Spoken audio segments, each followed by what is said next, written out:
Hello and welcome to the Homeless Consultant channel. My name is Paul B. I am the Homeless Consultant. And today's video is a video that I have resisted doing for quite some time, but I can't put it off any longer. Sometimes something happens in the news that is such a good illustration of what I've been talking about on this channel that I have to discuss it, even if some people don't like that, even if some people get offended by it.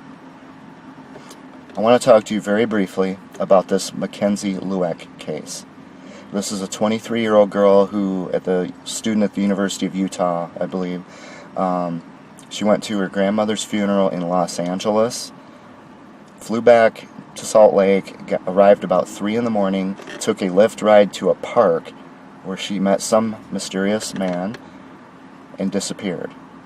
After that, her friends and family came out, especially her friends, her sorority sisters came out on national television. They got national television exposure. If you look at my last video, you'll see how much exposure I've gotten for what I've gone through over the last 4 years.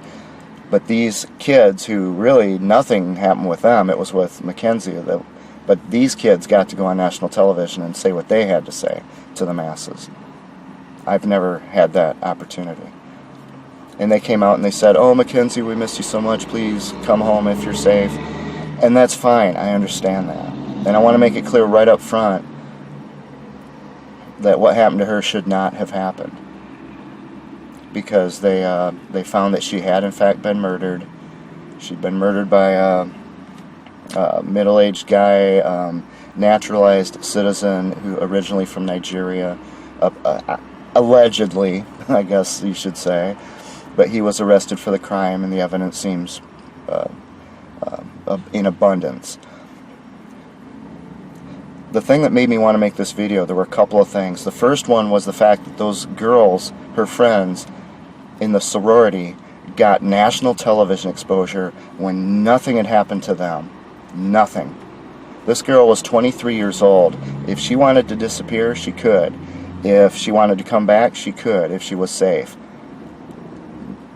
Why would sorority sisters get national television coverage to tell a 23-year-old girl to come home?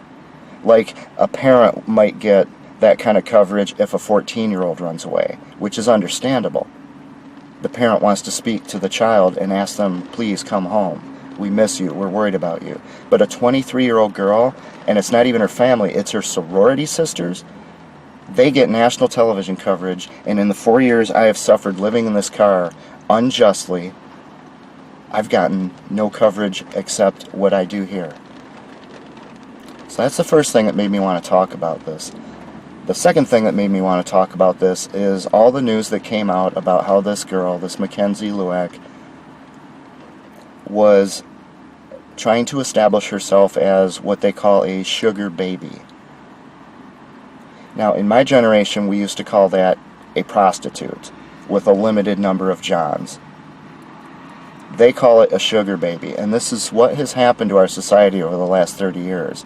They think they can just take standard traditional morality that works, throw it out the window, and as long as you use a euphemism to describe it, it's okay. So instead of calling her something like a prostitute, we just call her a sugar baby. Sounds a lot better. Sounds like a candy bar. Something nice and sweet. Third thing that made me want to talk about this, and this is probably the main one. I saw a news report, printed news online, and the headline said that Mackenzie worked as a sugar baby, and that's what made me want to make this video. This girl was 23 years old. She was 12 years away from being able to run for President of the United States. She could already run for almost every office there is out there. She was old enough to have that kind of responsibility, and yet what she was doing was putting herself in a position. You know, if you decide to go get a job with the mob, with the mafia, here's your chances of dying an unnatural death. When you join the mob, the odds of that happening go up, and they go up significantly. They go up more than, say, if you become an office worker. When you join the mob, your odds of you dying a violent, horrific early death rise dramatically. It's the nature of that industry. Since everybody's working here, you see, they're using the word work.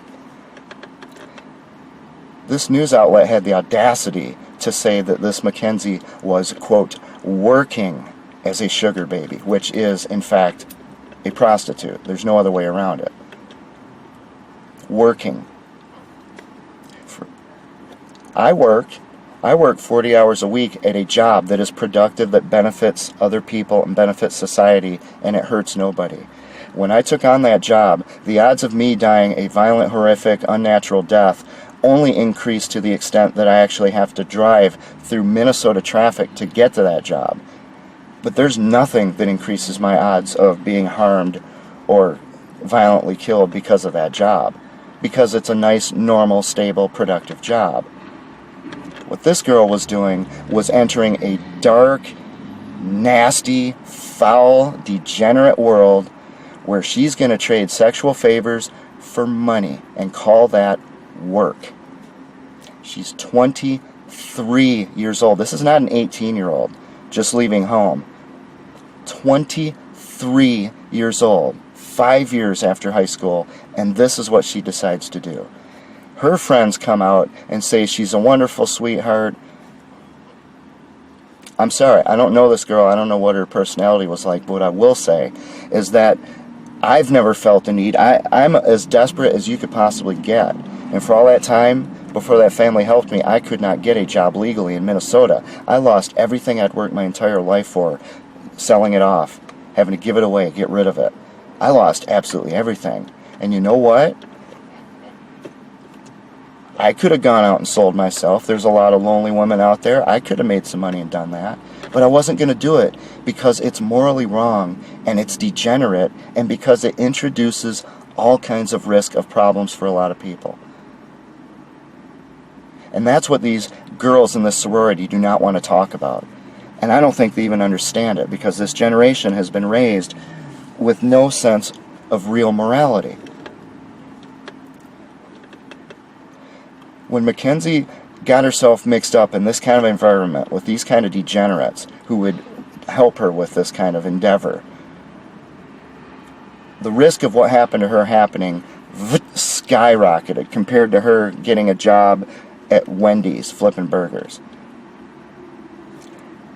Now, if that were to happen to her, then the police have to track down this person. So there's going to be tens of thousands, hundreds of thousands, perhaps even millions of dollars in public dollars that are spent making a case against the person who did this to her. All because, ultimately, in the beginning, now it's not her fault she died, this guy should be tried for murder, and she should not have been murdered. I want to make that perfectly clear. She should not have been murdered. She did not deserve what she got. But she voluntarily entered a world where the odds of this happening to her skyrocketed, and she made the decision to jump into that world because she wanted the money now. She didn't want to work for it, unlike what this newspaper article had to say about her working as a sugar baby. She didn't want to work. Work means you take time and you build over time. She didn't want to do that. She had to have it now, which is indicative of that generation. Me, now, I. And her friends couldn't make the distinction. She might have been a really nice girl, and I'm glad she had those friends who cared about her.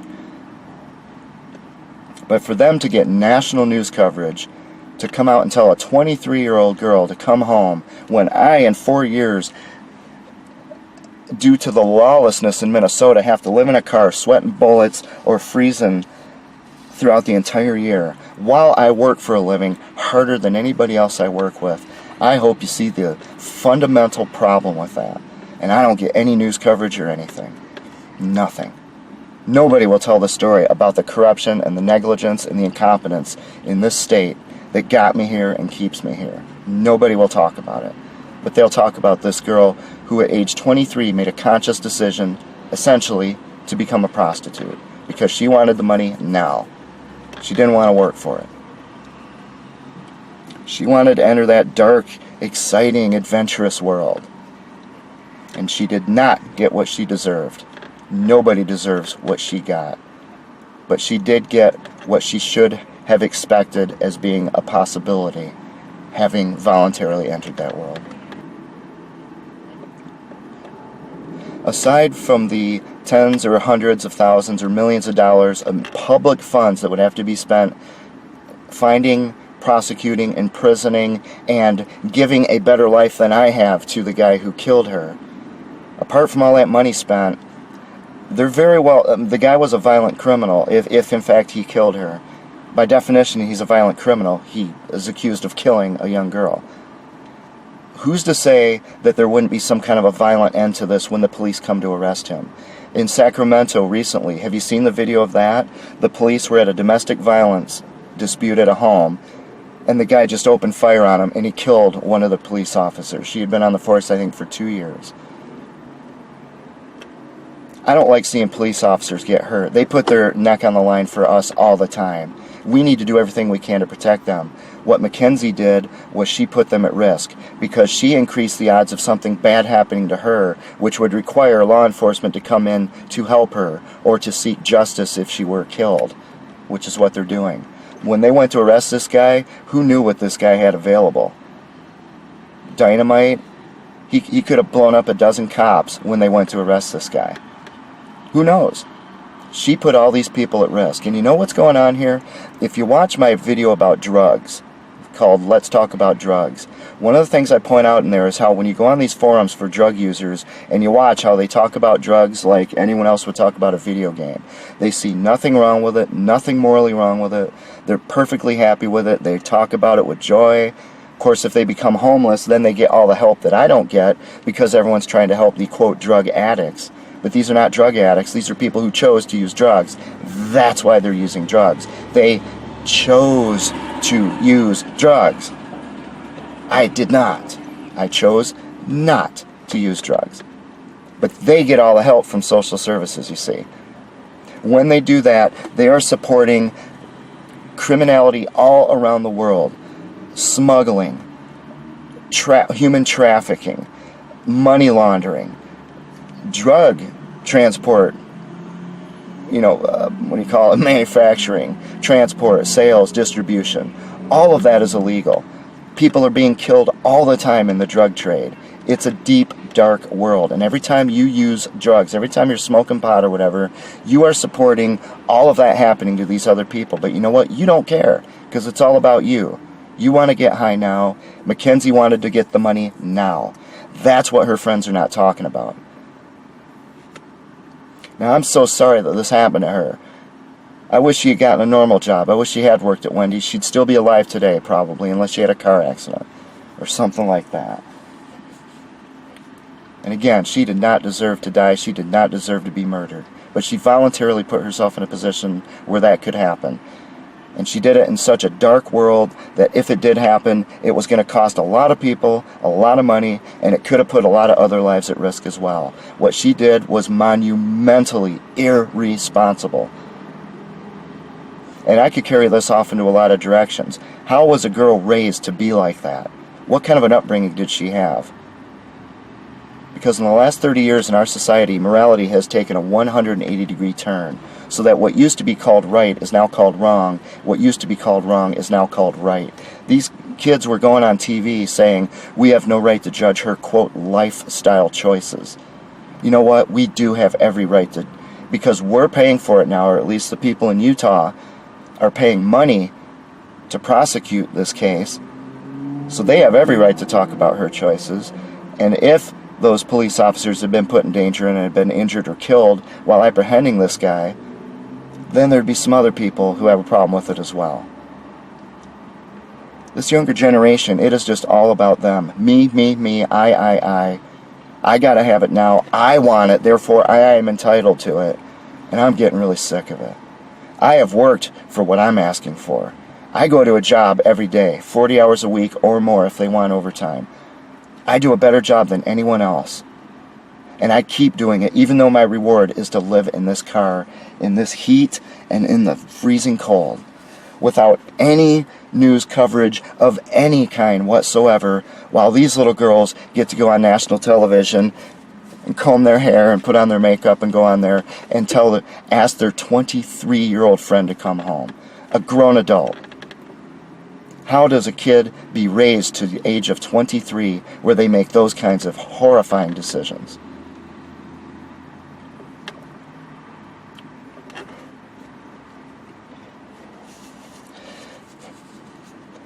I wish I could have organized this video better, because the points I'm making actually are very important. And it's with my apologies that I didn't organize this as well as I wanted to. Maybe I'll watch it twice. I'll try to keep it brief and think very hard about what I said here. You know, this is interrupting a series I call Justice versus the Law. According to the law, she had every right to make an arrangement versus working as a prostitute. You know, to claim that she's getting an older man as a boyfriend, and as long as he gives her money and keeps her sweet, she'll provide him with the sexual favors that he desires. And therefore it's not prostitution. That's the law. In the world of justice, that's just considered prostitution. End of story. It's what it is. Because people with a strong moral fiber aren't going to do that. They aren't going to do that. They don't want to marry someone later on and know that they spent all those years being a prostitute. They don't want to raise children, and when children ask them what they did when they were 23 years old, they don't want to have to lie to their children because they were a prostitute. I may live in this car, and I may have to make these videos and go on there where everyone can look at me and go, oh, this guy's so pathetic. But you know what? I work for a living. I work honestly for a living. I work harder than anyone else I work with out there. And if you watch my videos, it's these people who run the state of Minnesota who are the lazy bums. They collect their paycheck without doing a job. Watch my videos and see. This girl was trying to collect a paycheck without working for a living. She was trying to trade her body for money. And that sickens me. That sickens me. A homeless guy was doing better than this girl was, who had every opportunity. And as far as I know, she slept in a bed up until the day she died. I'm sleeping in here.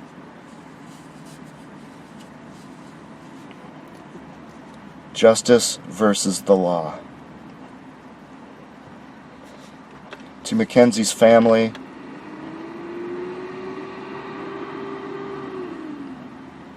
I'm terribly sorry for what you're going through. And yet I don't know what to do, because I have to question the way this girl was raised for her to do something like that.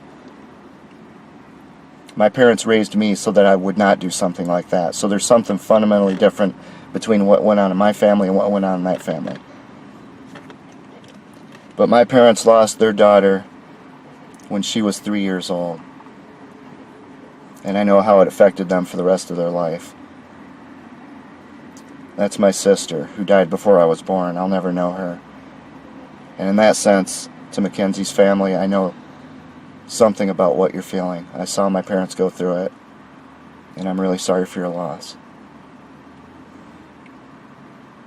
I hope that by allowing people like me to make the kind of statements I'm making here, which I think are perfectly fair, perfectly justified, we can at least take what happened to her and try to get something positive out of it. Because if we just stand up and say, oh, she was a wonderful girl, this shouldn't have happened to her, let's hang this guy, let's put this guy in the electric chair.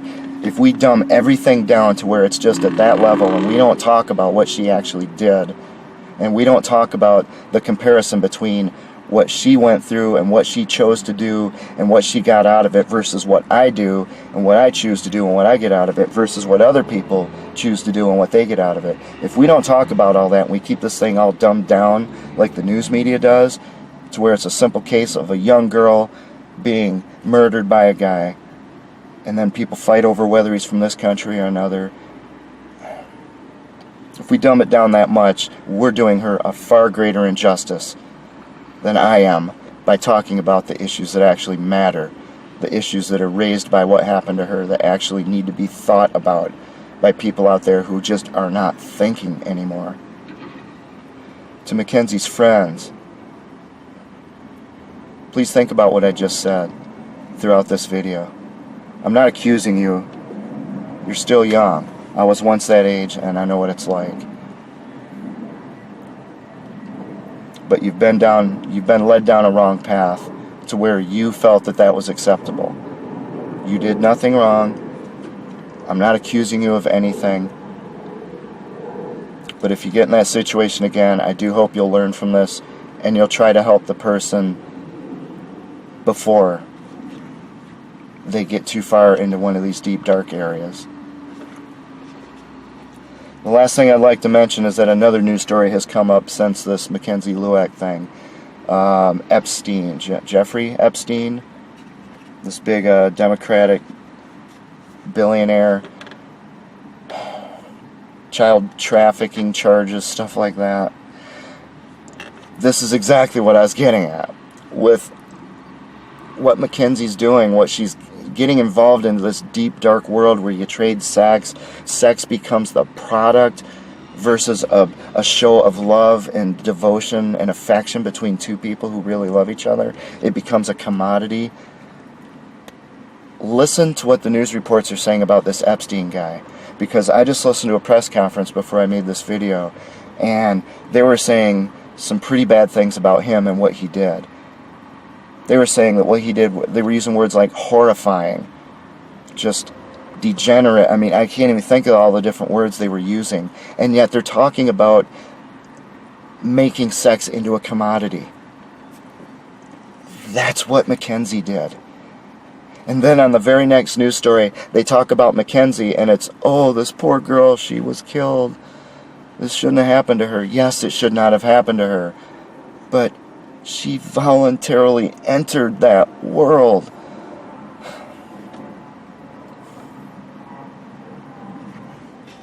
All of those people are getting news coverage. All of those people are getting help, getting money, getting a place to sleep at night. The guy who killed Mackenzie's going to have a warm bed and a meal without working for the rest of his life. I had to sit here and sweat in this car. If you don't see the injustice in that, then